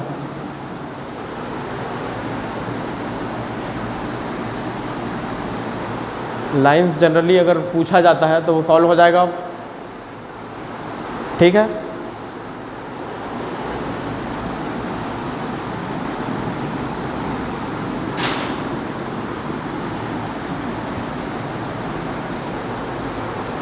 और क्या डिस्कस किए थे कल की क्लास में?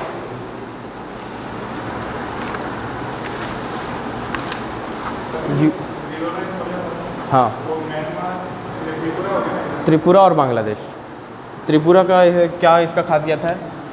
3 साइड से बांग्लादेश से जुड़ा हुआ है और एक साइड जो बचता है इसका बाउंड्री असम के साथ क्रिएट करता है। ठीक है, नॉर्थ ईस्ट का स्टेट जो है, असम की सबसे बड़ा स्टेट है नॉर्थ ईस्ट में। ठीक है, असम का स्टेट जो है नॉर्थ ईस्ट में सबसे बड़ा था। पहले क्या था? असम ही एक मेजर स्टेट था, उसके बाद वहाँ से धीरे धीरे स्टेट टूटना स्टार्ट हुए और अलग स्टेट बन गए। तो वहाँ से बना है, त्रिपुरा भी वहीं से बना है, मिजोरम भी वहीं से बना है, नागालैंड भी वहीं से बना है, अरुणाचल प्रदेश पहले यूटी था, उसको बाद में स्टेट का दर्जा दिया गया है। ठीक है, जो हम स्टेट का फॉर्मेशन करते हैं, स्टेट का फॉर्मेशन कैसे हो सकता है? मतलब अगर लीगल टाइप से देखा जाए, वो एक प्रोसेस था, वो तो अलग है। तो लीगल टाइप से अगर देखा जाए स्टेट का फॉर्मेशन कैसे होगा? स्टेट एंड यूटी कल की क्लास में डिस्कस किए थे। स्टेट का फॉर्मेशन कैसे कैसे टाइप हो सकता है?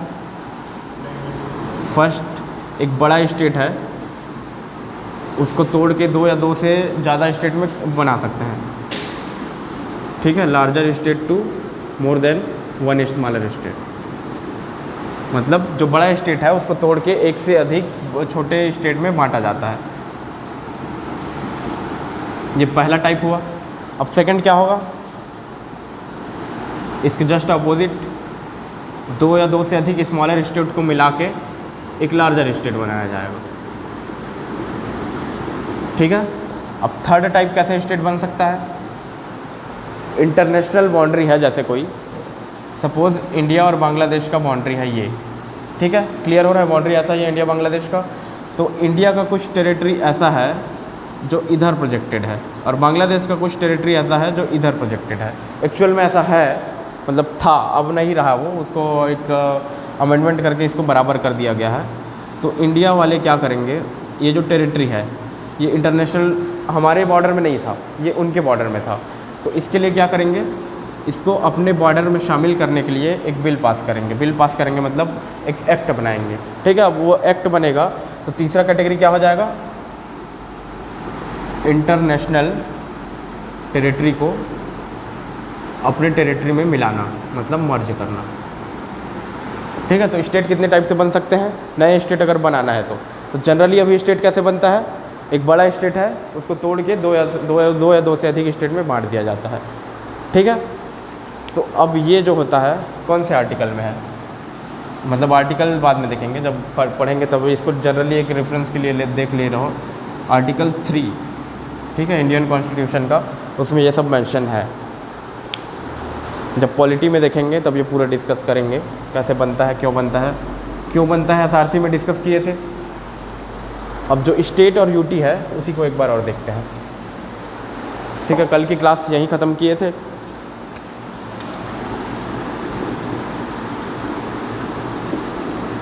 तो स्टेट और यूटी एट प्रेजेंट अभी की डेट में इंडिया में कितने स्टेट और कितने यूटी हैं, 28 एंड 8 यूटी। स्टेट क्या है 28, यूटी कितने हैं 8। लेटेस्ट इसमें अमेंडमेंट कब हुआ था, 2020 यूटी में, और स्टेट में कब हुआ था 2014। कौन सा बना था, तेलंगाना। अब इसमें कौन कौन सा बना था, 2019 में एक एक्टिविटी हुआ था, एक हुआ था 20 में। पहला क्या हुआ था, 2 यूटी हैं, दादर नगर एंड हवेली और दीव एंड दामन, दोनों को मर्ज कर दिया गया था। कब, 20 में। और 19 में क्या हुआ था, 2 नए UT, Leh Ladakh and Jammu Kashmir. Second UT क्या बना था, जम्मू कश्मीर। ये नए यूटी बनाया गया था, कैसे, एक स्टेट है, स्टेट को डिसॉल्व करके यूटी में कन्वर्ट किया गया था, ठीक है। और जो तीसरा था, 2 यूटी को मर्ज करके, ये वाला कॉन्सेप्ट, स्मॉलर स्टेट को मर्ज करके लार्जर स्टेट बनाया जाता है। तो 2 स्मॉलर यूटी हैं, दीव दमन एक छोटा सा यूटी था, और उसके बाद क्या था, उसके जस्ट नीचे क्या था, दादर नगर एंड हवेली। तो दोनों को मिला के एक लार्जर यूटी बना दिया गया। कंबाइन नाम क्या दिया गया, सब के नाम को मिला के दीव दमन एंड दादर नागर हवेली, ये इसका जो है इतना लंबा जो है नाम नया दिया गया था, ठीक है, दोनों को मर्ज करके, ठीक है। तो लेटेस्ट अमेंडमेंट ये था इसमें। अब उसके बाद देख लेते हैं, टोटल 8 यूटी है। स्टेट के बारे में तो जनरली नहीं पूछा जाता, यूटी के बारे में क्वेश्चन किया जाता है। ये वाला लिख रहे हैं क्या, स्टेट फॉर्मेशन के क्राइटेरिया, तो इसको मिटा दूं।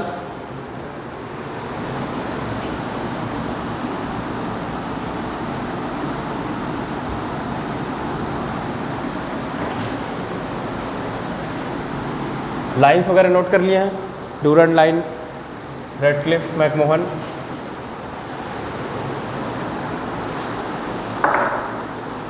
तो लिस्ट वाइज देखते हैं।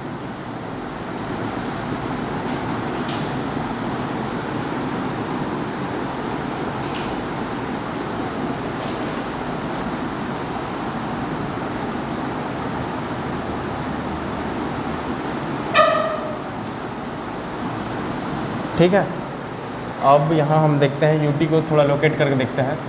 ये कौन सा है, लेह लद्दाख दिख रहा है, ये स्क्रीन विजिबल है।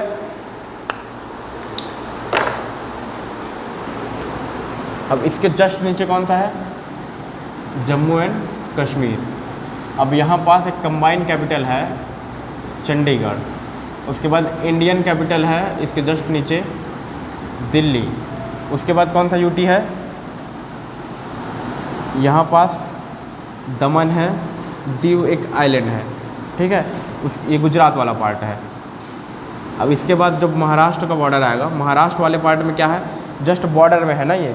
उसके बाद क्या है, हवेली एक आइलैंड है, यहाँ पास दादर है, यहाँ नगर है, ये महाराष्ट्र वाला पार्ट है। तो कंबाइन को क्या बोल दिया हम, एक यूटी का नाम रख दिए दीव दमन दादर नगर एंड हवेली। इसमें से याद रख सकते हैं आइलैंड कौन कौन सा है, दीव है, हवेली एक आइलैंड है, दीव और हवेली, बाकी जो है कोस्टल सिटी है। ठीक है, अब यूटी मतलब यूनियन का एडमिनिस्ट्रेशन कंट्रोल वहाँ रहेगा। अब इसके बाद कौन सा यूटी है, अच्छा यूटी के नाम नहीं लिखे हैं क्या हम, कितना हुआ 1 2 3 4 5। उसके बाद हमारा क्या है पौंडीचेरी। पौंडीचेरी जो मेजर सिटी है यहाँ आएगा। इसके बाद आंध्र प्रदेश में इसका एक टेरिटरी है एनएम,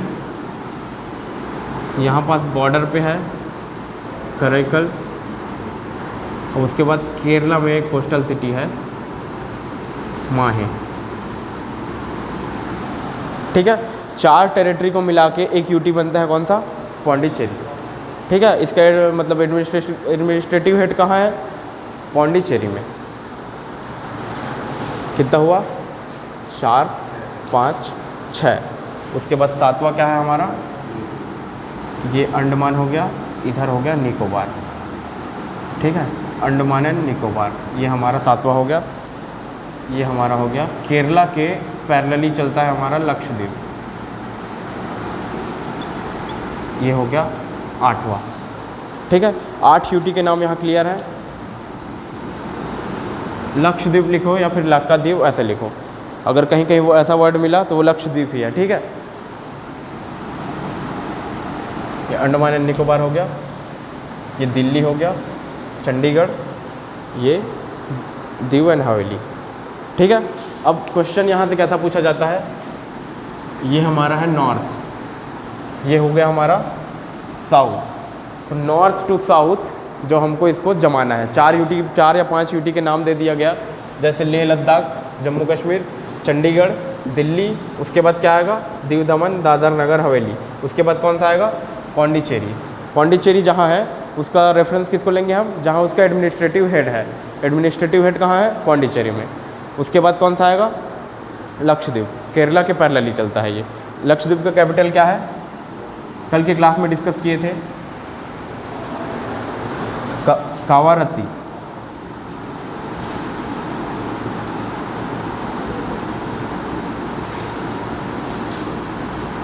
ठीक है, ये इसका कैपिटल है। अंडमान एंड निकोबार का कैपिटल क्या है, 2nd नंबर के आइलैंड पे है पोर्ट ब्लेयर। ठीक है, वैसे ही यहाँ 4 टेरिटरी है, 4 में से मेजर टेरिटरी कौन सा है जहाँ कैपिटल है पौंडीचेरी। ठीक है, उसके बाद जो अगर हम लैटिट्यूड वाइज देखें तो कौन सा आएगा, केरला के पैरेलली कौन सा चल रहा है, लक्षद्वीप 7th नंबर पे। 8th नंबर पे कौन सा आएगा, अंडमान एंड निकोबार। ठीक है, क्यों आएगा क्लियर हो रहा है, ये हमारा लैटिट्यूड क्या था 8 डिग्री नॉर्थ, ये इसका साउथ मोस्ट लैटिट्यूड क्या था 6 डिग्री नॉर्थ। अब समझ आ रहा है। अब केरला का लैटिट्यूड अप्रॉक्सीमेटली कितना है, 8 to 9 डिग्री के बीच है। ठीक है, तो इसका जो एक्सटेंशन है 8 to 9 डिग्री के ऊपर ही होगा, तो इसके कारण क्या करते हैं, इसको ऊपर ले रहे हैं। अब सीक्वेंस वाइज अगर देखा जाए, यहाँ लिख देता हूँ मैं, Leh Ladakh, 2nd Jammu and Kashmir, 3rd जो है चंडीगढ़, 4th हमारा कौन सा रहेगा, दिल्ली,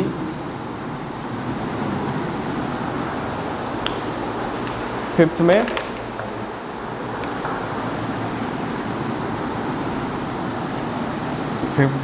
दीव एंड हवेली। ये शॉर्ट फॉर्म यहाँ से क्लियर हो जाए, बहुत बड़ा नाम है इसका तो यहाँ नहीं आ पाएगा, शॉर्ट फॉर्म क्लियर हो रहा है।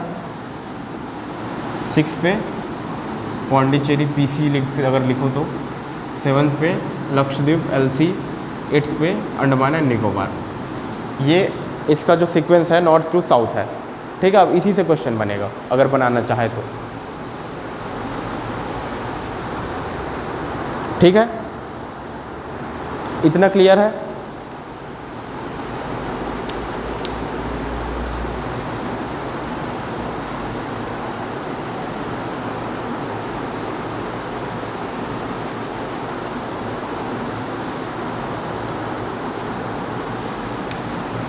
अब इसी में से कुछ यूटी ऐसे हैं जहाँ के लेजिस्लेचर मतलब विधायिका है, तो उसमें से पहला कौन सा है, दिल्ली,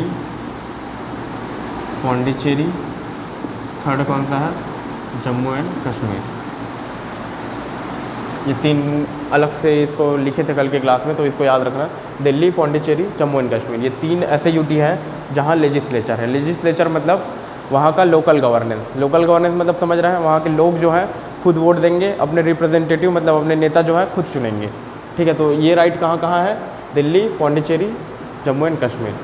दिल्ली के लिए एक और स्पेशलिटी है, ये हमारा इंडियन कैपिटल है, तो यहाँ कोई भी सर्विसेज है उसकी कमी नहीं होनी चाहिए। इसका ध्यान कौन रखता है? Union government. इसी कारण क्या है, दिल्ली का पूरा कंट्रोल जो है एक एडमिनिस्ट्रेटर होता है जिसको बोलते हैं LG, लेफ्टिनेंट गवर्नर। बस नाम है लेफ्टिनेंट गवर्नर, ये होता है गवर्नर के रैंक का होता है। सीनियर सेक्रेटरी रैंक के ऊपर का पोस्ट होता है, उसको यहाँ रिक्रूट किया जाता है। ठीक है, लेफ्टिनेंट का स्पेलिंग ऐसे रहता है LEQUITNENANT,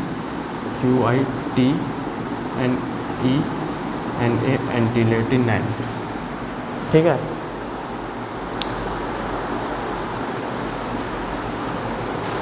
अब यूटी के लिए भी एक अलग आर्टिकल है, दिल्ली के लिए अलग है, पौंडीचेरी के लिए अलग है, वो जब बाद में देखेंगे तब डिस्कस करेंगे हम।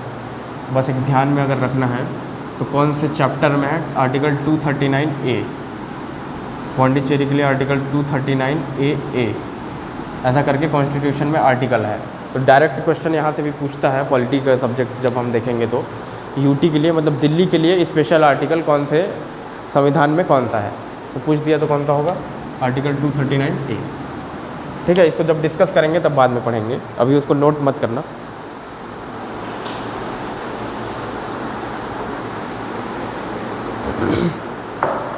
यूटी क्लियर हो गया। अब जो इसके बाद जो डिस्कस किए थे एसआरसी मतलब स्टेट रीऑर्गेनाइजेशन कमीशन, हिंदी में बोलेंगे राज्य पुनर्गठन आयोग। ठीक है, तो राज्य पुनर्गठन आयोग क्या था? 1956 में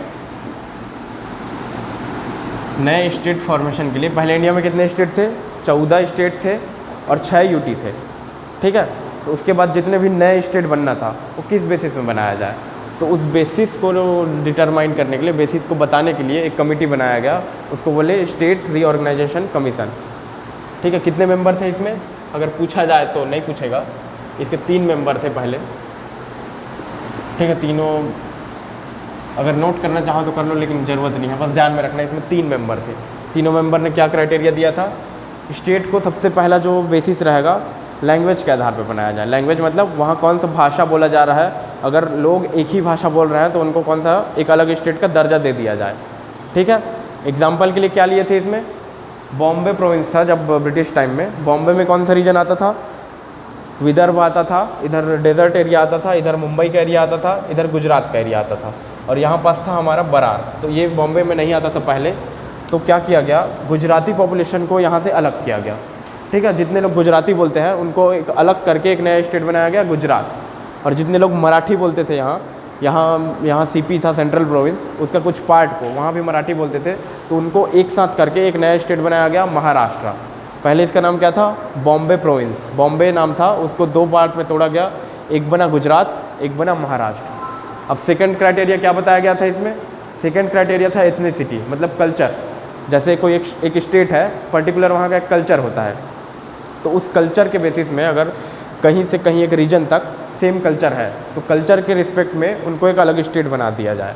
ये कहाँ में एग्जांपल मिलता है? अरुणाचल के बाद नागालैंड, नागा ट्राइब के कारण इसका नाम ही नागालैंड पड़ा है। ठीक है, मणिपुर, मिजोरम। ठीक है, नॉर्थ ईस्ट के स्टेट क्यों बनाए गए हैं? कल्चरल बेसिस में बनाए गए हैं। ठीक है, अब उसके बाद जो थर्ड क्राइटेरिया क्या था? डेवलपमेंट का क्राइटेरिया कब से चालू हुआ? जब एक टाइम के बाद लगा कि बड़े स्टेट होने के कारण डेवलपमेंट रुक सा गया है, मतलब जो रिमोट एरिया है, रिमोट मतलब जो दूर के एरिया है, एग्जांपल छत्तीसगढ़ का लेते हैं। छत्तीसगढ़ पहले किस में मर्ज था? मध्य प्रदेश में। मध्य प्रदेश और छत्तीसगढ़ का last point, suppose Madhya Pradesh का कैपिटल क्या था? भोपाल था। ठीक है, यहाँ बना रहा हूँ, बस एक वो मान ले। छत्तीसगढ़ का कैपिटल अभी क्या है? रायपुर से भोपाल के लिए अगर अभी ट्रेन लेते हैं तो कितना टाइम लगता है? अभी के डेट में लगता है लगभग 13 घंटा। ठीक है, अगर फास्ट ट्रेन से जाए तब। और छत्तीसगढ़ का अगर लास्ट पॉइंट ले लिया जाए, जैसे सपोज हम जगदलपुर ले लें, तो जगदलपुर से रायपुर जाने में कितना घंटा लगता है? ट्रेन रूट अगर अवेलेबल यहाँ से है, ट्रेन रूट तो भुवनेश्वर होते हुए अवेलेबल है, लेकिन अगर बस रूट से हम जाते हैं तो लगभग इसमें 6 घंटा लग जाता है। ठीक है, तो टोटल कितना घंटा लग जा रहा है? 20 घंटा मान लो, तो लगभग इसको 24 घंटा मान लो हम अपने लिए। अगर और उसका फारदेस्ट पॉइंट है, जगदलपुर एक सिटी है, तो जो सबसे दूर का पॉइंट होगा वो यहाँ से 2-4 घंटे के डिस्टेंस पे होगा। सपोज़ बीजापुर 3 घंटे का डिस्टेंस है, तो यहाँ से 24 घंटे से ज़्यादा ही लगेगा। तो अगर 24 घंटे से ज़्यादा यहाँ के कैपिटल को ट्रैवल करने में लग जा रहा है, तो वहाँ का डेवलपमेंट होगा क्या? जो भी वहाँ प्रोग्राम है, प्रोग्राम का इम्प्लीमेंटेशन तो होगा, लेकिन कहाँ तक होगा? एक पर्टिकुलर एरिया तक होगा, जहाँ तक गवर्नेंस का रीच होगा। उसके बाद का जो एरिया है वहाँ पर कोई भी प्रोग्राम है इम्प्लीमेंट नहीं हो पाएगा। तो क्या हो जाएगा वहाँ? इस रीजन का डेवलपमेंट होगा क्या? जो दूर है उसका नहीं होगा। तो इसी को दूर करने के लिए जो बड़ा स्टेट है उसको छोटे छोटे पार्ट में तोड़ा गया। छोटे पार्ट में तोड़ने से क्या होता है? इसको बोलते हैं डिसेंट्रलाइजेशन, मतलब विकेंद्रीकरण। जैसे कोई एक बड़ा स्टेट है, स्टेट नहीं कुछ भी मान लो, एक बड़ा चीज़ है, इसको हम 3 से 4 पार्ट में ऐसे तोड़ दिए। 3 से 4 पार्ट में अगर तोड़ दिए, जैसे हम कोई भी क्वेश्चन सॉल्व करते हैं,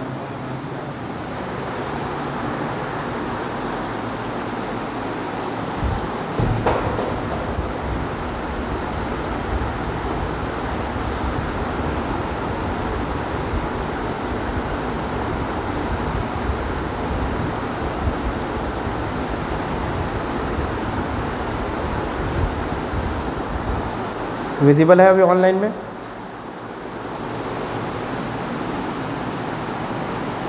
ठीक है, विजिबल है। हाँ, तो क्या डिस्कस कर रहे थे हम?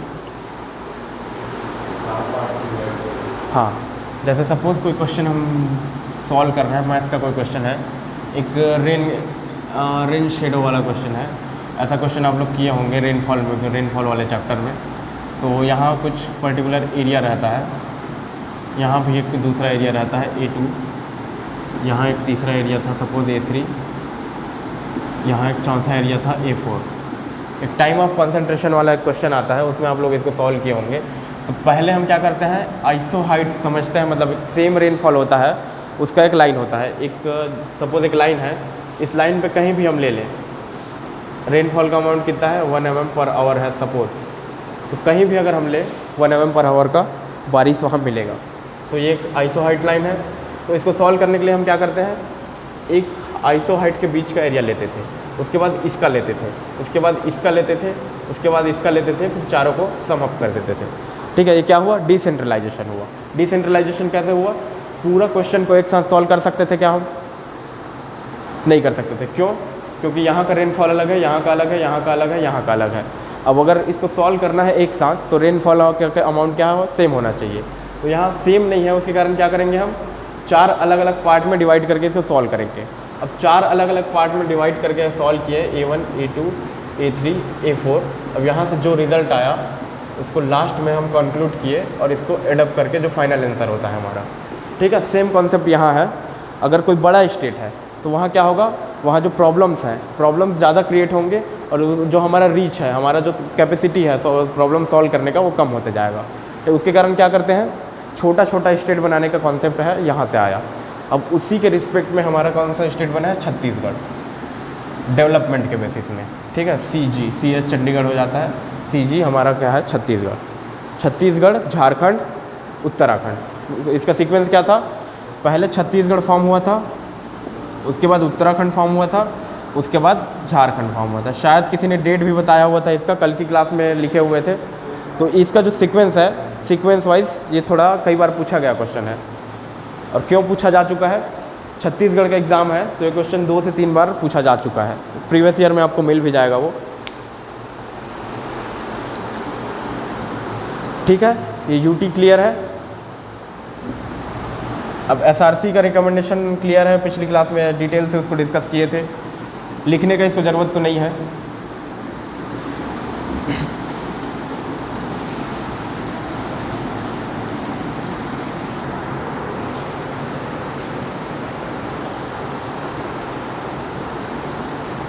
ठीक है, अभी तक कोई डाउट?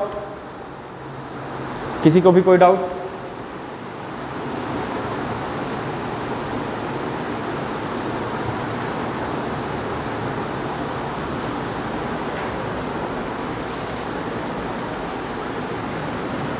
तो जितने नए लोग हैं सबको समझ आ रहा है? ठीक है, ये अभी तक की जो क्लास का प्रोग्रेस है वहाँ तक हम पहुँच गए हैं। जो पिछले क्लास में डिस्कस हुआ था जस्ट उसके पीछे पॉइंट में है अभी। तो यहाँ तक किसी कोई प्रॉब्लम नए लोगों में? ठीक है, तो अब जो आगे का सिलेबस चलेगा पैरेलली चलेगा सबके साथ। किसी को कोई प्रॉब्लम है तो बता सकता है। अगर किसी को कोई डाउट है, अभी तक का कुछ क्लास अगर मिस हुआ है तो बता सकते हैं।